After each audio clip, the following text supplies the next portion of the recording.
Ahoj, ahoj, tady Jana Jánová a dneska tady máme další díl podcastu a v tomto podcastu budeme cestovat do krajin, do kterých se od nás České republiky většinou necestuje úplně v tom párném létě, ale někdy na okraji, kdy na jaře nebo na podzim nebo dokonce v zimě.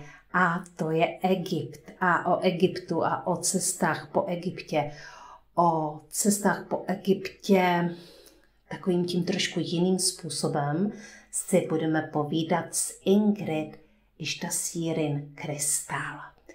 To je dáma, která má velmi tajemné jméno a ona se nám právě teďka odhalí. Takže už letí k vašim uším, užijte si tento díl podcastu, který jsme natáčeli ve studiu. Je to VIPčko a má to skutečně VIP obsah.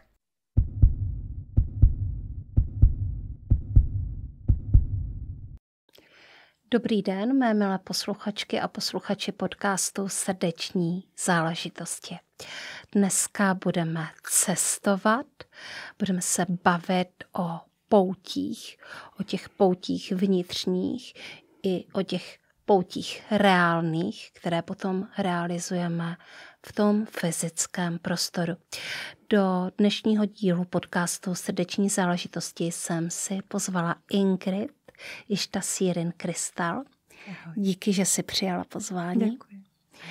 A budeme se bavit o speciálním, a řeknu to tak, jak se to říká, markeťácký produktu, který pro vás Inka má, ale to je jenom tak nasurovo, protože to, co je to ve skutečnosti, to teprve uslyšíte, protože je to úplně jako nádherná, hluboká věc.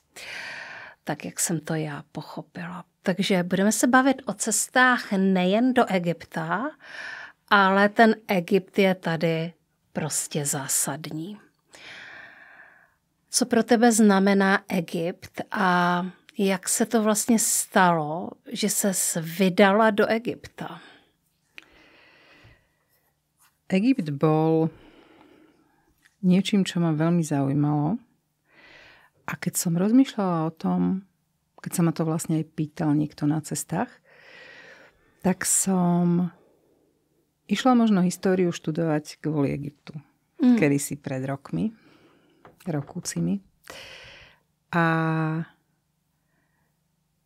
nie, že tak vyslovene, ale Egypt bol jedna z vecí a vôbec celý starovek, ktorý ma neuveriteľne zaujímal a lákal.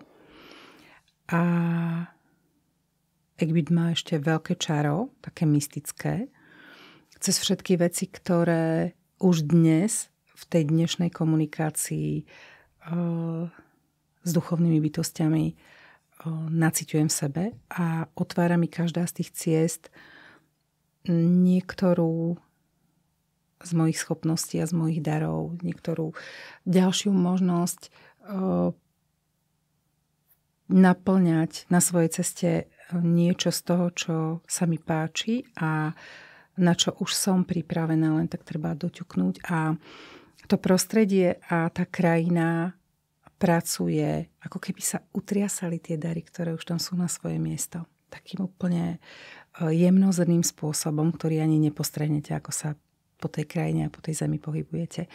A to sa netýka len Egypta, ale veľká časť mojich darov súvisí so životmi v Egypte a s tým, čo sme tam kedysi my vytvorili. Takže ja tam to volanie zeme, tak ako ho cítim do Egypta, teraz na púšť najnovšie, ako som ho cítila pri tej ceste po chrámoch na konkrétne miesta, kde som zostala s mojimi ľuďmi vzácnými dlhšie, že som si zapýtala zostať na tom mieste napríklad okolo chrámu Isis, Philae, dlhšie, že sme tam vlastne zostali až 2 noci a vždy som pri započutí a navnímaní nejakého konkrétneho miesta alebo stavby to zacítila v tele a zavetrila tam, že toto je to miesto, kade má viesť naša cesta a keďže mám v Egypte obrovské zázemie a podporu egyptológa, priateľa môjho blízkeho a ďalších ľudí, ďalších bytostí veľmi blízkej duše, priateľky, tak viem to do tej cesty vždy tak, ako sa buduje a tvorí, vsunúť a dať. A viem, že tie cesty sú preto tak výnimočné, že si ich tvorím pre seba, ako ich ja chcem a potrebujem.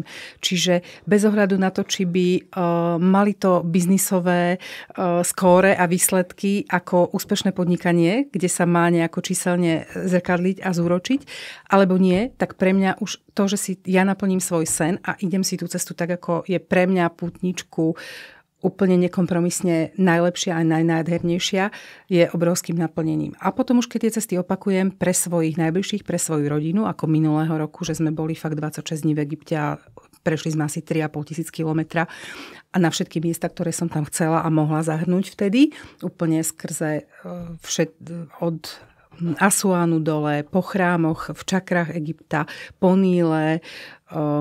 Niekoľkokrát sme sa vrátili do Káhiry na výpravu do púšte, do jednej z oáz, Siva. Potom sme išli do Alexandrie. Znova sme nejakým spôsobom si to uchopili v Káhire, vo Veľkej pyramíde a stále to nejakým spôsobom ja doľaďujem a tak ako veľmi precízne nastavujem podľa každého človeka, ktorý v tej ďalšej výprave, ak si ju ja dovolím a umožním ju aj ostatným, sa pridáva a objaví.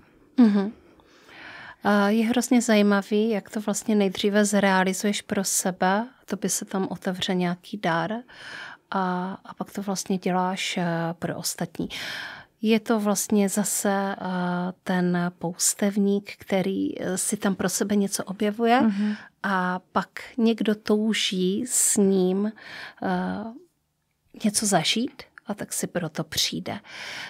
A tak bychom si mohli říct, co si, jestli je to teda jako možné a jestli nás tam ten poustevník pustí, co si pro sebe vlastně v tom Egyptě objevila. Ve smyslu, jako pojďme pojmenovat ty věci, které se tam staly, které se tam otevřely, ty dary, které si tam dostala, protože se to může vlastně stát i vám, kteří do Egypta s Inkou pojedete, že tam najdete kus sebe.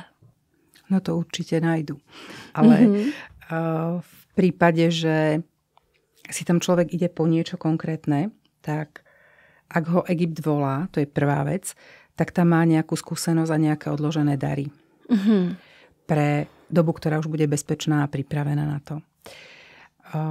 Má prepojenie s tou zemou a nie je to určite, že prvýkrát počujem o Egypte a tak som sa rozhodla, že tam som ešte nebola. Hej? To ako nejakým spôsobom iným už dávno, tak ako u mňa od detstva ten Egypt pracoval a obrovský ma fascinoval a zaujímal. Ako som si tie veci študoval. A ja som dokonca vedela, že nás učia blbosti v škole, keď hovorili, že pyramídy sú hrobky a ja, že a ďalej a viac a že vy nič o tom neviete. Vieš, ja som tam mala také stále, že vy ste učitelia a nič o tom viac neviete. Vieš, akože hálo, že však dačo robte, dačo študujte. No, alebo mne sa to zdalo, že tak buď si z nás robia prdel, alebo to fakt nevedia, že tento svet to nevie, že a čo robia? Čo sa učili na tých školách, vieš, akože, ale v takom skúmaní detskom, že nie, že akože ste neschopní, ale že však rob čo ďalej, že pokračuj, vieš.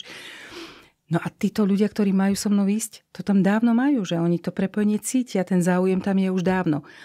Zároveň tam musí byť cestovateľská vášeň a nadšenie, že proste chcem. To nie len, že akože tak idem sa tam potiť do tých horúčav na púšť, idem si to odžiť, lebo si idem naplniť nejaké detské niečo. To musí byť aj dnešný sen a musí to byť cestovateľ, odhodlaný človek, prispôsobivý človek, aby bol nadšený v každej situácii, pretože tie krajiny sú inak nastavené, inak klímou nastavené, ľuďmi nastavené, jazykovo, jedením a pokiaľ si mám predstavu, ktorú si tam nesiem, že ten môj rozmaznaný komfort domáci mi musí zabezpečiť aj niekto iný v inej krajine, namiesto toho, aby som sa naladil na to, že čo oni považujú za tie dary a za to najviac, čo nám chcú dať, lebo oni, aspoň ja sa nestretávam s ľuďmi, ktorí chcú oblbnúť a ponúknuť niečo lacné a niečo len také priplácané, že aby sme na turistoch zarobili.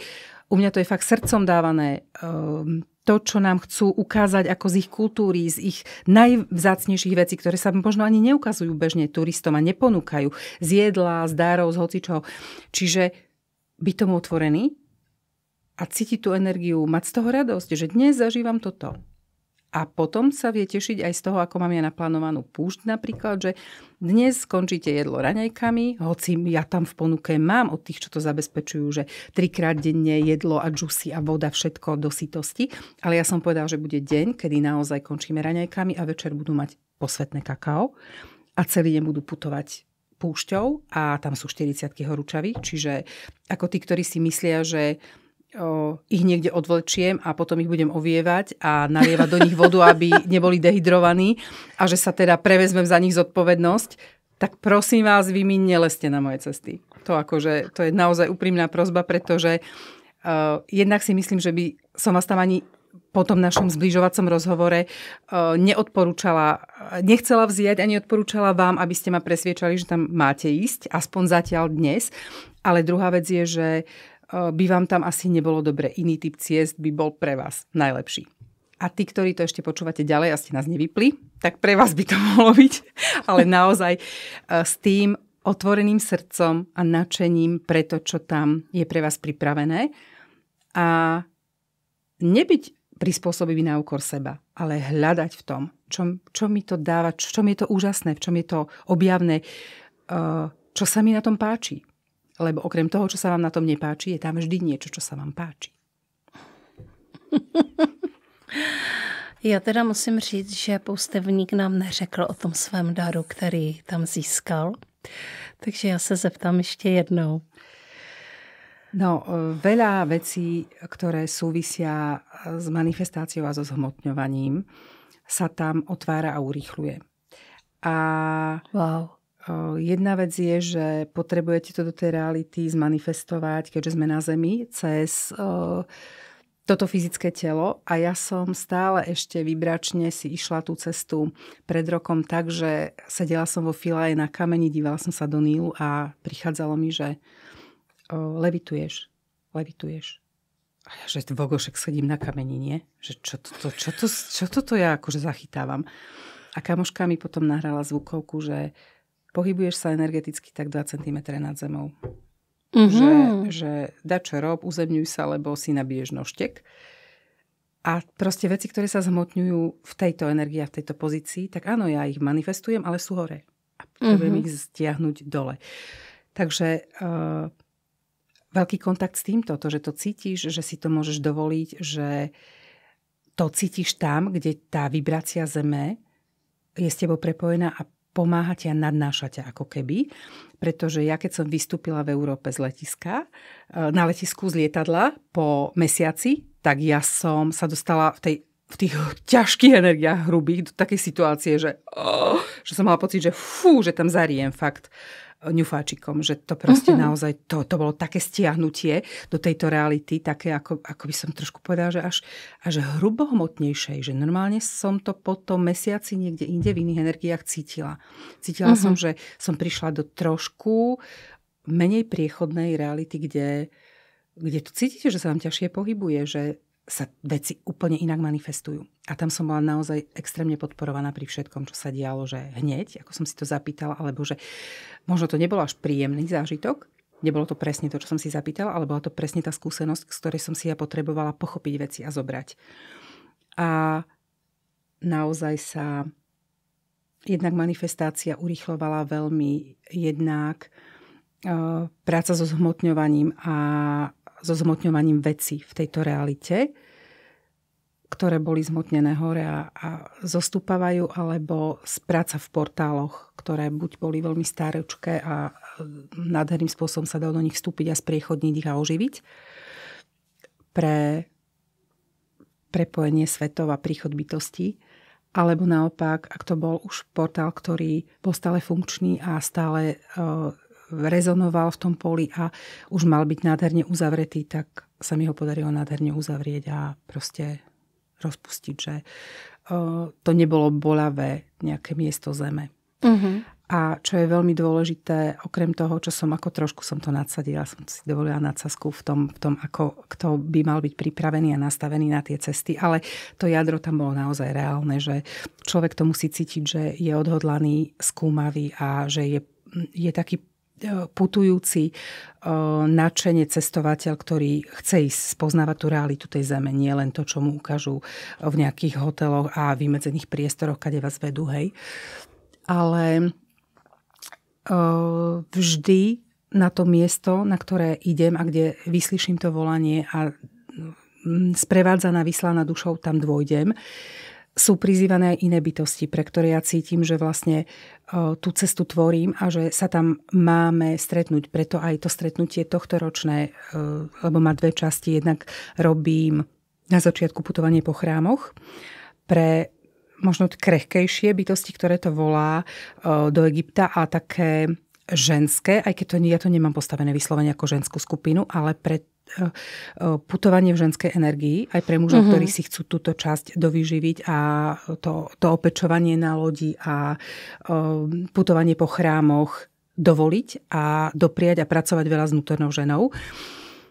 Tak to je jedna vec. A druhá vec je putovanie po Sahare, aj na miesta, ktoré sú vystavané, že sú tam stavby, aj do oáz, aj práca so samým sebou veľmi, veľmi silne.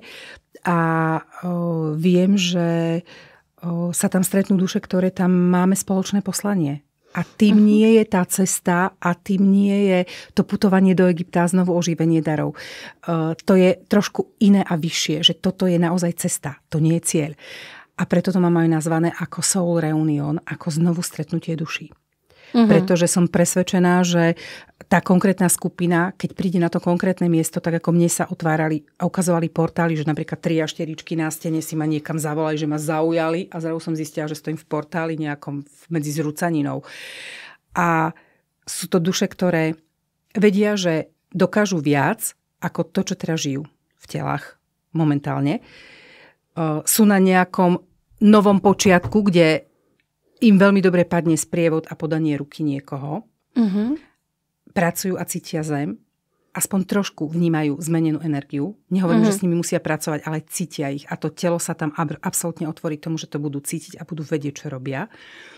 Alebo to budú mať mnou pomenované, že to zrazu zacítia v tele a budú už vedieť, že áno, už aj viem, čo to je.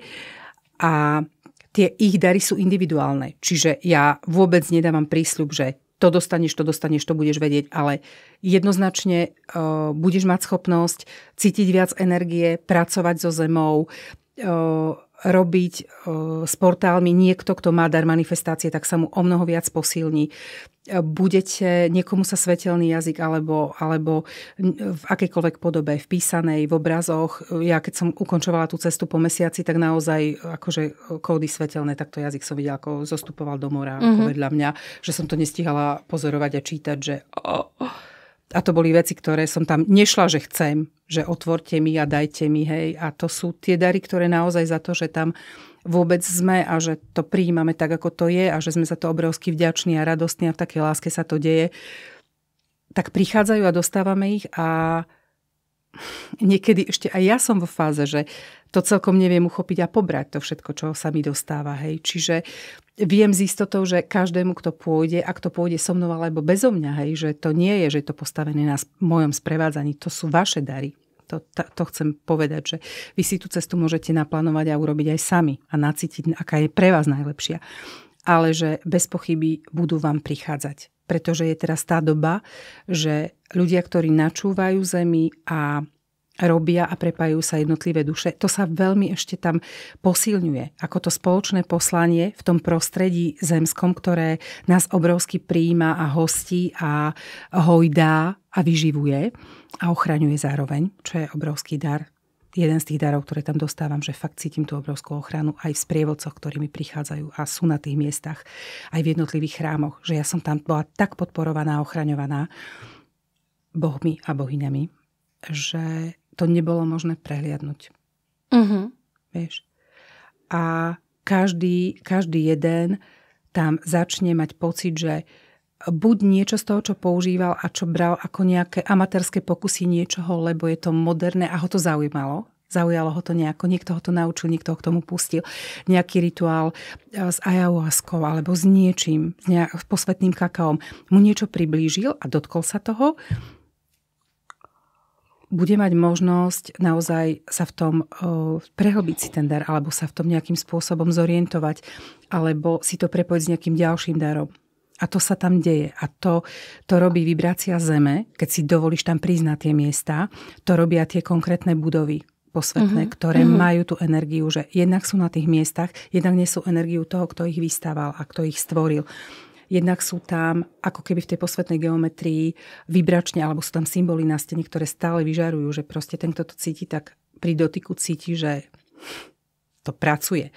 Ja keď som sa chytila steny v jednom chráme, tak sa mi takto začala vlniť, ako tá energetika vo vnútri v tej stene bola tak silná, že proste ak to vnímate a viete, kde sa chytiť v tých chrámoch, tak to funguje. A sú tam sprievodcovia, ktorí vás cítia. Cítia, či ste skúmateľ, cítia, či si tam prichádzate niečo odniesť a iba idete za kuriozitou tých stavieb a za fotkami, ktoré zverejňujete, kde ste vy všade boli. Alebo to naozaj cítite a prišli ste tej zemi pomôcť a prišli ste ju obdarúvať a oni si vás vyhľadávajú. A áno, tí, čo tam chodia, povedia, že áno, lebo čakajú za to nejaký bašiš a nejaké peniaze, hej. Ale oni cítia, komu čo povedia. Oni cítia, koho kam odvedú na aké miesto. Oni cítia, či ti povedia, že poď sem, tu sa chyť tejto stavby, alebo poď sem a priložím ti ruku na čelo, alebo niečo, hej. Alebo ti povedia, že tu sa chyť presne tohto miesta, alebo tu si daj hlavu, alebo ťa odvedú vedľa a teraz ti povedia niečo a teraz cítia, ako to s tebou pracuje, keď sa dotkneš trhliny v skale posvetnej. A cítia, že sa to dá zintenzívniť, lebo na to máš potenciál a povedia ti, že zober si svoju vodu. A ja, že prečo som si mala... nie, zober mi fľašu s vodou. A to sú konkrétne situácie, ktoré som tam prežila. A ja mu hovorím, to je moja voda. A on, že počkaj, že oblej si ruky, napí sa a teraz sa dotkni tej skaly. Aha. A teraz zrazu zistí, že tie procesy sa obnoho zintenzívnili. Že zrazu v tom prepojení s tou bytosťou, ktorá tam je stále, lebo to sú živé sochy v tých niektorých chrámoch. Máš tak intenzívne, že si môžeš želať a že si absolútne podporená v tom, čo vysielaš, na čo myslíš. A my všetci máme túto schopnosť myšlienkami tvoriť a dať do toho šťastie, energiu, zázrak, vyslať to a potom na tom netrvať a proste nedržať ten balón, ktorý nemôže vzlietnúť. Iba, že tamto máš extrémne podporené ďalšou obrovský magickou a obrovský veľkou atomovou silou a energiou. A preto je veľmi dôležité s láskou a úctou k tým miestam si zvedomovať, čo tam robím, na čo myslím, ako sa správam, čo hovorím, lebo tie slova odchádzajú hore ako priania. A prevziať zodpovednosť za to, čo tvorím. Já mám ještě potřebu se zeptat na jednu věc a to je, ty vlastně tam s sebou máš průvodce, který je egyptolog a on vlastně tam zastává jakou funkci, kromě toho, že on samozřejmě má jako velikánský vhled do té historie a je to jeho země, takže se v ní perfektně vyzná ve všech těch vrstvách. Co on tam vlastně jako přináší? Mám tam obrovský protipol v tej mužskej energii, ochranárskej a veľmi racionálnej. Keď ja idem do tých veľmi hlbokých a veľmi precíznych, precítených procesov v ženskej energii. Respektíve aj v ženskej, aj v mužskej energii, ktorá sa prepája, tá vnútorná rodina aj s vnútorným hravým dieťaťom je aktivovaná u mňa vždy. Však keď robíte veľmi, veľmi krásne a naplno energetickú prácu, tak potrebujete mať niekoho, kto ako keby to celé zreálňoval a naspäť vás uzemnil v istej fáze, alebo strážil to pole, aby ste naozaj išli do tej práce. Lebo ja si to viem ustražiť sama, ale tým pádom nie som naplno odovzdaná tomu procesu, tej energii. Pokiaľ by som mala pocit ohrozenia, tak si tam to strážim. Takže tento konkrétny človek mi tam robí, okrem toho, že pripravuje cesty spolu so mnou na moje želanie, vystáva ich, prerobil aj tú minuloročnú 26-dňovú cestu 3-krát. Tesne predtým ju 3-krát prerábal, že sme to dali úplne od opačného konca. Som si to zaželala, že takto cítim, že to má ísť inak. A zároveň mi drží veľmi pole v tom, že aj mi to organizuje a presne podľa mňa nastavuje, prispôsobuje, radí sa so mnou a respektíve ja sa radím s ním, radí mi ako čo, keď mám konkrétnu otázku k nejakému miestu, či sa tam dá doplniť, alebo ako to poňať, ako urobiť čo najlepšie, či objednávať GP a ako si zabezpečiť to a to, keď mám požiadavku, tak aké sú možnosti a ja si zapýtam, on mi povie, aké sú možnosti a povie mi k ním výhody, nevýhody, bezpečie, nebezpečie. Čiže to je proste živá láska, starostlivosť, podpora, ochranca. To nie je dobre platený človek z inej krajiny, ktorý vám rozumie a urobí všetko absolútne perfektne. To je niekto, kto je obrovsky blízkou dušou, ktorá vás cíti, rozumie a tú výpravu preciťuje s vami a žije. Mm-hmm. Já vím, že tady tyhle tvoje cesty jsou pro určitý omezený počet lidí, takže většinou to bývá 6 až 8 lidí, takže je to vlastně taková jako hodně intimní skupina, což má samozřejmě své velikánské výhody, protože ty se můžeš individuálně těm lidem věnovat. Je to podle mě takové jako...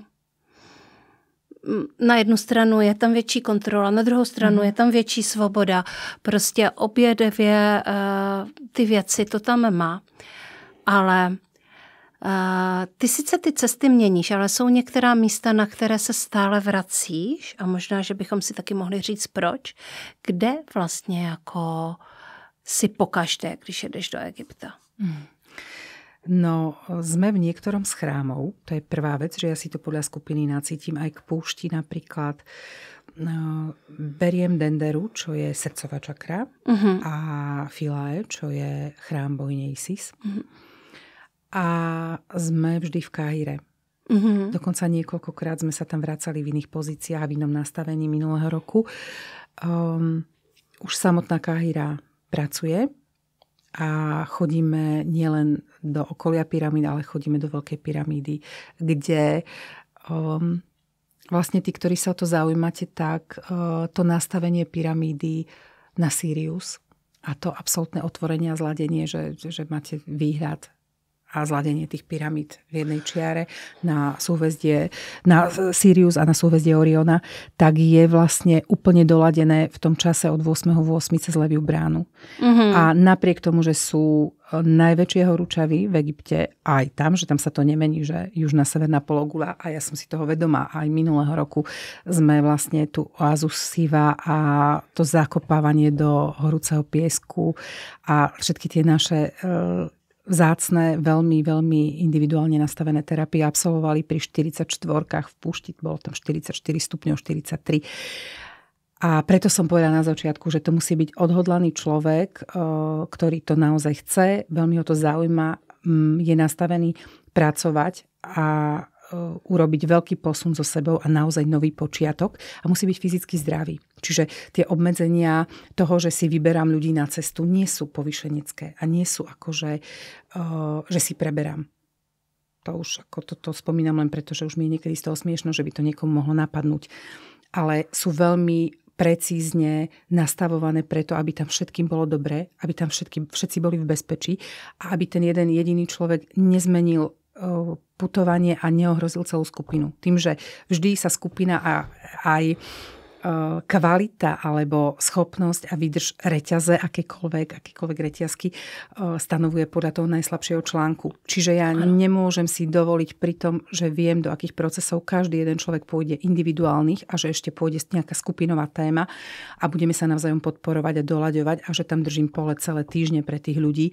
Tam zobrať niekoho, kto nebude cítiť procesy, lebo ešte na to nie je pripravený. Bude sa sťažovať, bude vnímať viac 44 stupňov ako to, aké zázraky sa tam dejú. Bude furt chcieť niečo mimoriadne, pretože mu nebude tam dobre a bude tým pádom otravovať a obťažovať skupinu, zdržiavať, spomaľovať, obmedzovať a ohrozovať. V stave a v situácii, keď my máme prejsť tou púšťou za 5 dní, 6 dní a išli by sme 9 alebo 10, lebo niekto to tam nezvláda, tak by to mohlo ohroziť pri zásobách vody a pri všetkom ostatnom všetkých ostatných. Čiže to je akože dobrý kapitán na mori. To nie je niekto, kto si preberá, že akého zobere plavčíka, nezobere a ty si máš bielú ofinu a ty máš zelenú a ty sa mi nepá. To je akože naozaj tak premyslené na 7 krokov dopredu, že niekedy by ste aj neverili, čo všetko tam zohľadňujem a na čo všetko myslím a čo všetko cítim a ako presne viem, ako komu dovolím ešte tam vojsť do tej skupiny a komu už nie a prečo. Je krásné, jak si nastavuješ ty hranice. Už tady vlastně v tom podcastu pojďme teda nastavit ještě jednu hranici a pojďme teda vymezit ty termíny, ve kterých se jezdí a ve kterých se pojede. No, teraz pôjdeme... Ja pôjdem skôr, o trošičku, pretože ja tam pôjdem vlastne na celý mesiac. Pôjde sa úplne koncom augusta. Ono sa trošičku ešte deň, dva prispôsobujú letenkám. Ako sa hýbu, keď pre tých, čo dochádzajú do skupiny, lebo musíme potom počkať, tí, čo už tie letenky máme premyslené alebo kúpené popredu, čiže okolo 22. a do konca mesiaca.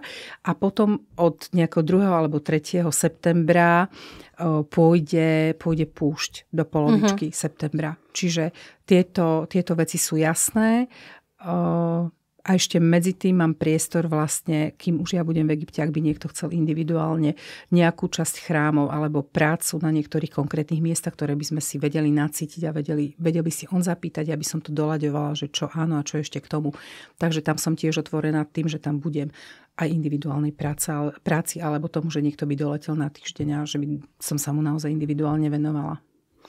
Geniální. A pojďme ještě říct a otevřít jednu věc, že tady mluvíme o Egyptu, ale ty vlastně tyhle cesty neděláš jenom v Egyptě. Děláš takovou cestu i v Chorvatsku, teda takto individuální poutě děláš v Chorvatsku a chystáš se i na další destinace, zase podle toho, která ta země si tě zavolá. Takže co všechno ještě je vlastně v té paletě? Toho roku už som absolvovala Maltu takto a Posvetnú horu v Taliansku, v Kalabrii. Také jedno veľmi vymeditované, vymodlené miesto mníchmi, lebo tam niekoľko cirkevných rádov malo svojich najvyšších predstaviteľov, čo som vôbec nevolila podľa tohoto mňa to miesto si zavolalo a ja som to tam pri putovaniach a hľadaní svojho miesta objavila starovekú jaskyňu, kde sa to zvučalo, kde boli prepojené tie zóny a kde som videla, že to proste bolo miesto, také útočisko pre niekoho, kto tam chodil meditovať a spustu miest nádherných, čarovných, takú cestičku lesom z Krátku dolu k moru, nejakých 6-7 kilometrov to z tej hory bolo k moru, čo som najprv bola zaskočená, že to si čo vybrala, ako budeš chodiť k moru a potom to bolo zázračné, ako to sa to zladilo aj s mojím telom, aj s tým, čo som tam ja potrebovala. Takže tá Kalabria bude určite, Ischia bude, tá sa pripravuje. Malta by mohla ísť individuálne. Tu mám prejdenú, zmapovanú, chcem sa tam vrátiť, ale tu nemám ako skupinovku teraz priestor dať. Chorvátsko bude v júli cez individuálky, ak sa chce ku mne niekto pripojiť. To je to isté ako tá individuálna možnosť v Egypte, lebo tam ja idem na svoje vlastné putovanie na niekoľko týždňov, 2,5-3 týždne, takže tam je priestor sa dohodnúť. Budú Azory, bude taký retrít ozdravovací pre tých, čo by sa možno chceli na budúci rok na Egypt nachystať alebo na nejakú ďalšiu cestu. Bude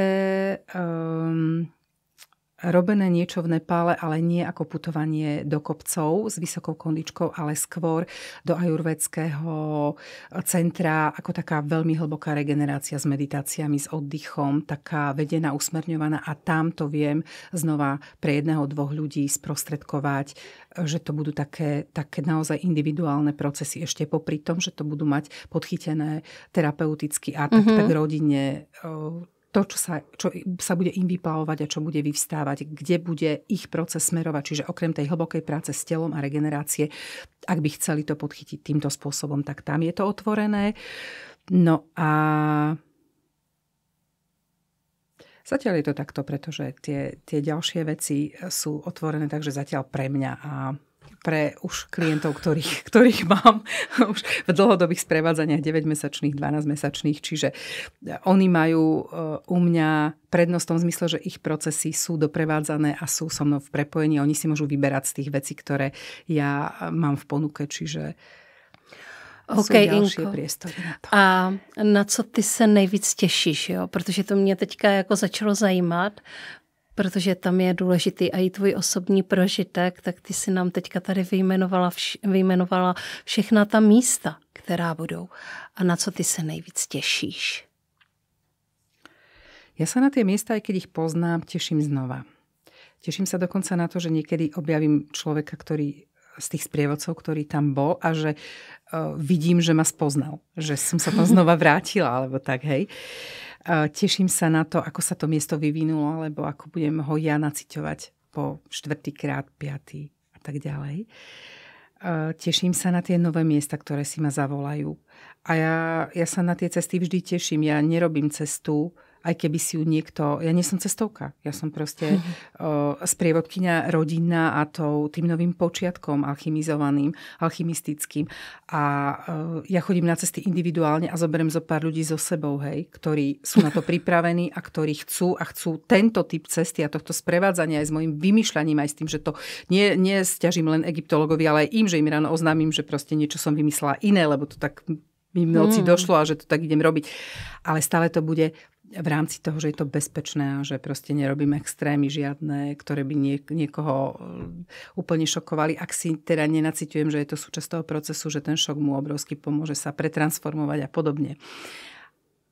No v každom prípade tie cesty sú vždy mne po koži, hej, a na mieru. S tým, že tam je rezerva pre tých ostatných, ako sa pripájajú, aby to bolo všetkým na mieru doľaďované a sú mne veľmi pre radosť. Ja proste nerobím cestu, kde by som cítila nebezpečie, ohrozenie, nad rámec toho, že je to vzrušujúce a že to je zvládnutelné a že to je taká akože esencia tej krajiny. To, že arabský svet je v niečom pikantný a nebezpečný a že ja neviem, ktoré krajiny, hej, no. OK. No tak já jsem zaujatá a samozřejmě je důležité, abyste byli zaujatí i vy. A vydali se s Inkou, s Ingrid Ištasirin Krystal na cestu. Pokud vás to láká, tak je potřeba se ozvat. A my se ozveme na e-mail, kde se můžou ozvat vlastně tobě zájemci na některou z cest. Môžu písať na hamarici@centrum.sk ako maličký hamaríci, hej? Alebo potom na posvetné cesty Ingrid@gmail.com.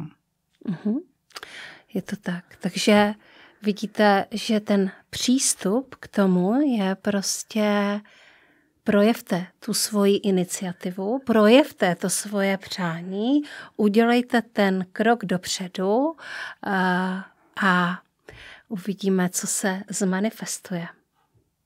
Ste všetci vítaní. A naozaj tá iniciatíva niekoho, kto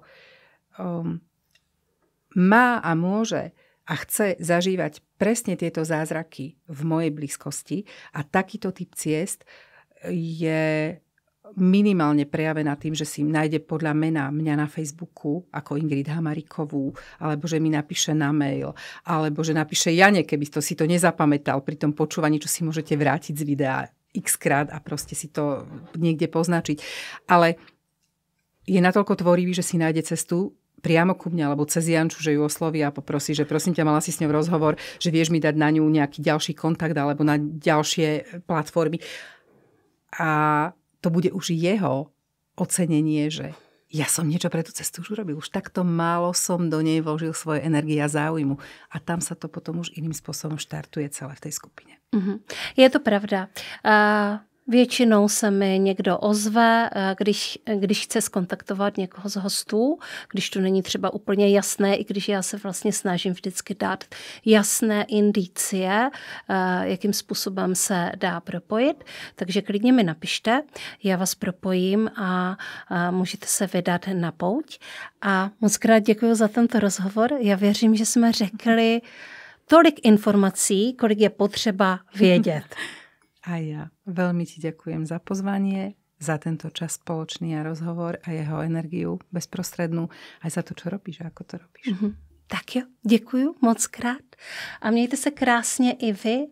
Doufám, že si užíváte ten čas, kdy nás posloucháte, protože my sice natáčíme v létě, ale vy to možná posloucháte na podzim nebo v zimě a zrealizujete třeba nějakou jinou cestu právě s Inkou. Mějte se krásně, těším se na další setkávání s podcastem Srdeční záležitosti. Ahoj. Máte sa krásne, žehnám vám.